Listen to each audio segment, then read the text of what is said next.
Welcome to Samba Samba. Enjoy the video. In this video, I will show how to make acorn oil. Start by selecting mature acorns and removing caps, then soak them to leach tannins and change water frequently. After soaking, rinse thoroughly and dry acorns before cracking and roasting lightly. Grind or press the prepared nuts, collect the oil, and filter for clarity. Store in a clean glass jar and refrigerate to extend shelf life. Begin by cracking acorn shells and separating the nut meat, then roast or gently dry to reduce moisture and sharpen flavor. Use a grinder to create a smooth paste, then press using a manual or mechanical press to collect oil.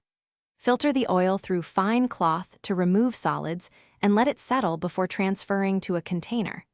Label the jar with date and type for easy tracking in your pantry.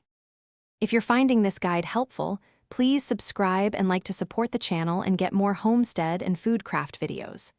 Quick recommendation. On another note, life's too short for a stinky car.